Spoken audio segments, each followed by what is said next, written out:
A Monster Calls by Patrick Ness. Americans don't get much holiday. Doesn't look like your grandma's home yet, Connor's father said, pulling up the rental car in front of our house. She sometimes goes back to the hospital after I go to bed, Connor said.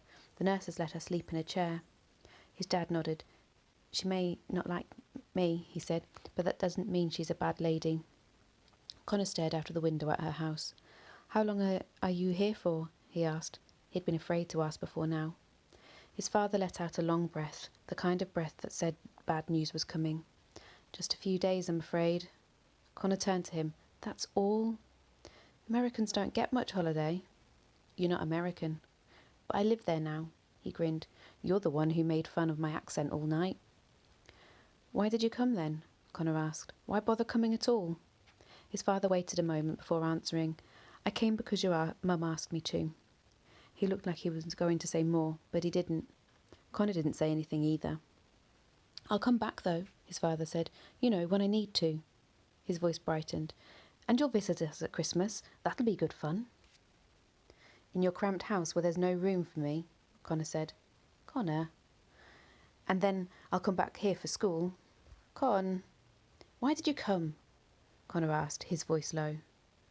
His father didn't answer. A silence opened up in the car that felt like they were sitting on opposite sides of the canyon. Then his father reached out a hand for Connor's shoulder, but Connor ducked and pulled the door handle to get out. Connor, wait! Connor waited, but didn't turn round. You want me to come until she gets home? His father asked. Keep you company.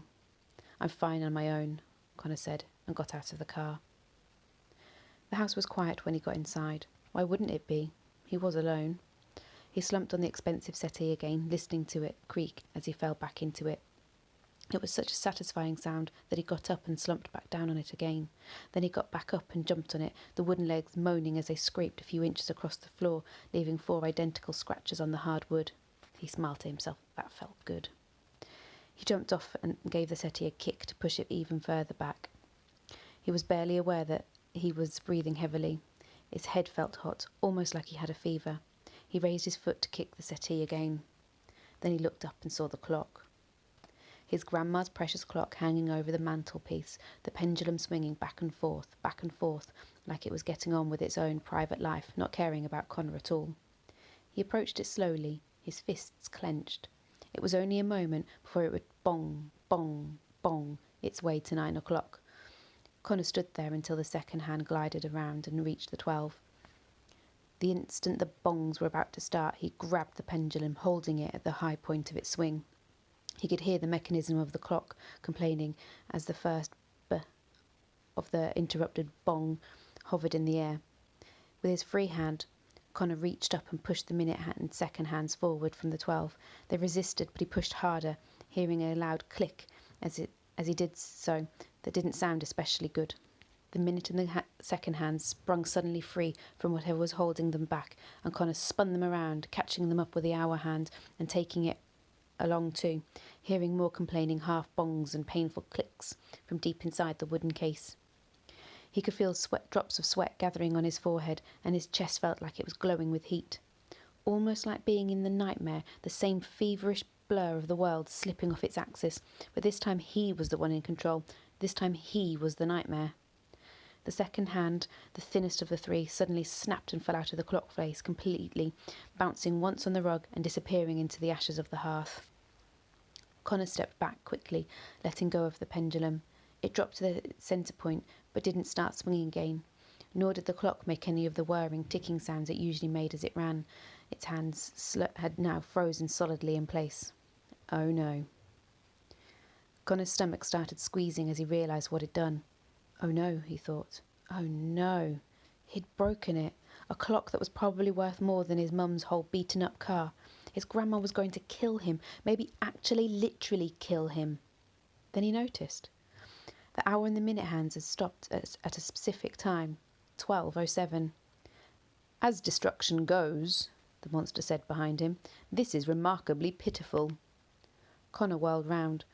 Somehow, some way, the monster was in his grandma's sitting room.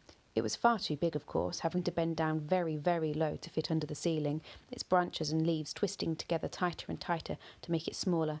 But here it was, filling up every corner.